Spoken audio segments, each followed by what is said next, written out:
Bonjour à tous, bienvenue dans votre émission 6 minutes chrono, le rendez-vous quotidien de la rédaction de Lyon Capitale.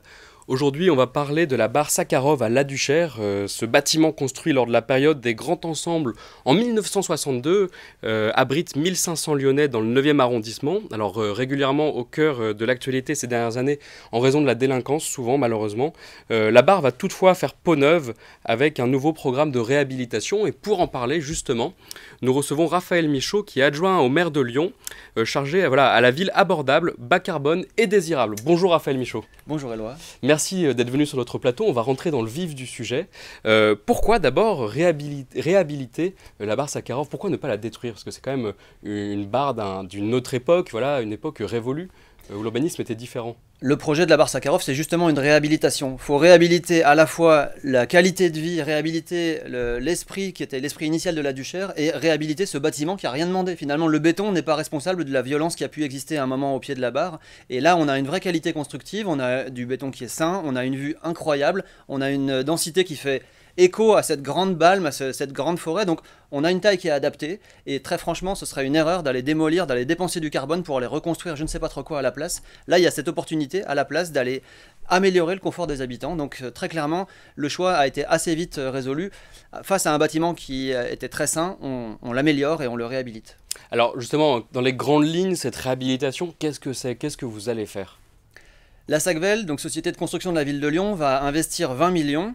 Une partie grâce à la métropole, 1 million d'aides, plus 1 million d'aides qui sont également issues de l'État, pour améliorer avant tout la qualité de vie et le confort. La qualité de vie, c'est remettre les choses à leur place, c'est-à-dire que pour l'instant, les halls d'immeubles traversants, qui sont un peu des espaces publics, un peu on ne sait pas trop quoi, vont redevenir des vrais halls dans lesquels il y aura uniquement des fonctions pour les habitants. Ce sera des lieux communs, des lieux où on pourra rencontrer ses voisins, uniquement ses voisins. Et puis ensuite, dans les délaissés, dans les espaces de coursives, dans les espaces qui étaient un peu en trop et qui permettaient à n'importe qui d'avoir des usages illégaux, on va aller recréer des nouveaux logements ou agrandir les logements existants. Donc recréer des logements pour des personnes à mobilité réduite, pour des personnes potentiellement âgées qui auront accès de plein pied à l'extérieur. Et puis dans les étages, agrandir, offrir une deuxième salle de bain, un deuxième toilette pour des logements qui pour l'instant sont trop petits, mal configurés.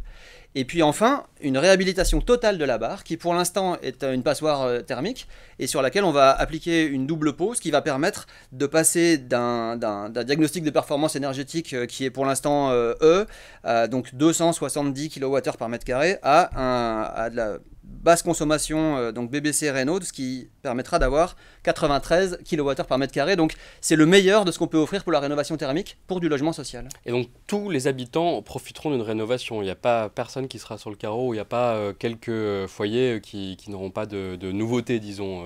L'intégralité des logements vont bénéficier d'une amélioration. Donc sur toute la longueur, sur les 160 mètres de barre, et sur toute la hauteur, on aura une amélioration thermique et une amélioration aussi du confort lié à l'eau chaude notamment, qui aura une desserte plus économe en énergie. Alors, il y aura 13 nouveaux appartements, je crois, et 17 appartements restructurés totalement. Est-ce que vous pouvez nous donner quelques indications sur les surfaces? Ce sont des petits appartements, des grands? Qu'est-ce qu'on y trouve?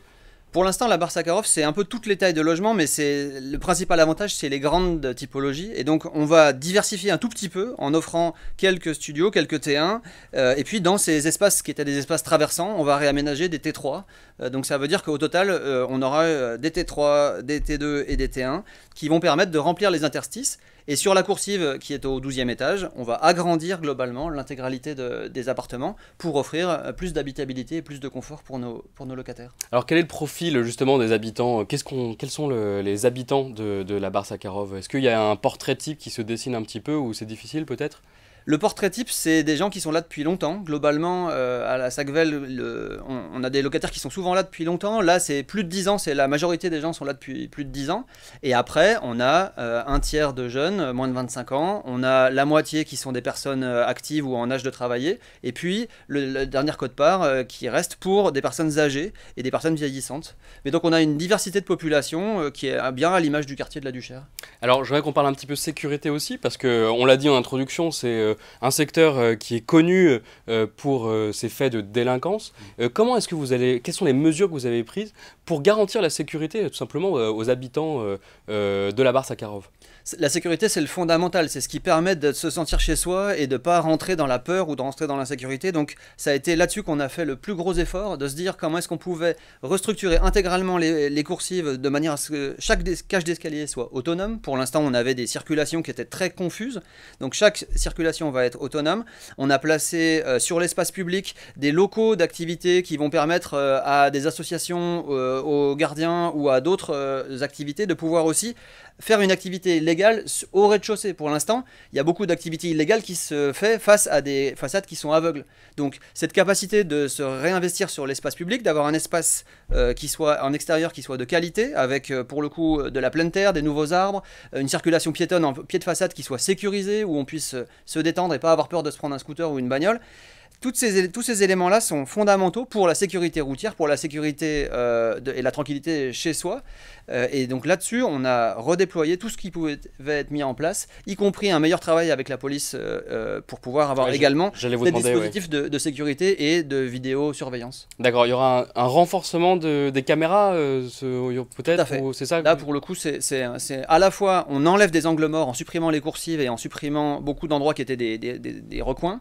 Et sur l'espace commun, sur l'espace du parking, on va aller retrouver effectivement plus de dispositifs de contrôle type caméra. Et est-ce qu'on pourrait imaginer des services de sécurité privée, voilà, qui pourraient assurer aussi le maintien des cages d'escalier, par exemple?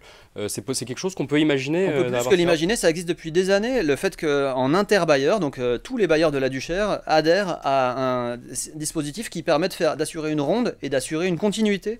Donc là, pour le coup, ce service-là existe déjà, il est très efficace. Et il permet d'avoir de la médiation avant tout et de pouvoir justement expliquer aux personnes qui seraient amenées à tenir un peu trop les murs que là ils gênent, là ils sont trop nombreux, là ils sont trop bruyants, et de pouvoir réguler l'espace et d'avoir un espace public et un espace extérieur apaisé. Ce sera le mot de la fin. Merci Raphaël Michaud d'être venu sur notre plateau pour parler de la barre Sakharov. Un grand plaisir, merci Éloi. Quant à vous, je vous remercie d'avoir suivi cette émission. Vous pourrez retrouver plus de détails sur le quartier de la Duchère et sur les projets de réhabilitation dans la ville de Lyon sur le site lyoncapital.fr. À très bientôt.